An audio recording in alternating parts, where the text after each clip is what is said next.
எல்லா ஷாம்பும் யூஸ் பண்ணிட்டேங்க மேம். ஆனா எனக்கு இன்னும் ஹேர் ஃபாலே ஆகுது. எல்லா ஷாம்பு யூஸ் பண்ணிட்டேன் அப்படிங்கறதே தப்புங்க. இதுக்கு ஆன்சர் வந்து நான் கடைசியா சொல்றேன். ஸ்ட்ரெஸ் ஆனா ஹேர் ஃபால் ஆகுமா? கண்டிப்பா ஆகும். இன்னைக்கு பாத்துட்டீங்கன்னா 10th படிக்கிற குழந்தைங்க, +2 படிக்கிற குழந்தைங்க, இந்த ஸ்கூல் போற குழந்தைங்களுக்குலாம் மேக்ஸிமம் ஹேர் ஃபால் ஆகிறதுக்கு காரணம் அந்த ஸ்ட்ரெஸ் தான்.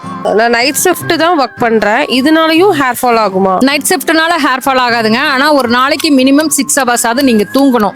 தூக்கம் சரியில்லைனாலும் கண்டிப்பா ஹேர் ஃபால் ஆகும். நான் நல்லா தூங்குறேன், நல்லா சாப்பிட்றேன், ஆனா எனக்கு ஹேர் ஃபால் ஆகுது. நல்லா சாப்பிட்றேன்னு சொல்லியிருக்கீங்க, என்ன சாப்பிட்றீங்கிறத பொறுத்து இருக்குங்க. ஏன்னா உங்களோட ஹைட் வெயிட்டுக்கு தகுந்த மாதிரியான புரோட்டீன் இன்டேக் நீங்க கரெக்டா எடுத்துக்கிட்டீங்கன்னா கண்டிப்பா ஹேர் ஃபால் ஆகாது. ஹேர் ஃபால் எப்படி மேம் நான் கண்ட்ரோல் பண்றது? மேல சொன்ன எல்லாத்தையும் கரெக்டா ஃபாலோ பண்ணீங்கனாலே மேக்ஸிமம் ஹேர் ஃபால் இருக்காதுங்க. அண்ட் ஃபர்ஸ்ட் கொஸ்டினுக்கு நான் ஆன்சர் சொல்றேன்னு சொல்லியிருந்தேன்.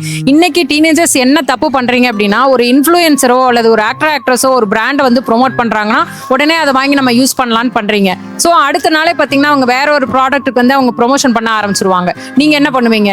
ஸோ இந்த மாதிரி ஷாம்பு வந்து மாத்திக்கிட்டே இருந்தா கூட உங்களுக்கு ஹேர் ஃபால் ஆகும். ஸோ ஹேர் ஃபால் ரிலேட்டடா உங்களுக்கு என்ன கொஸ்டின் இருந்தாலும் நீங்க கமெண்ட்ல கேட்கலாம், நான் ஆன்சர் பண்றேன். நான் ஜெயமீனாட்சி, வெல்னஸ் கோச்.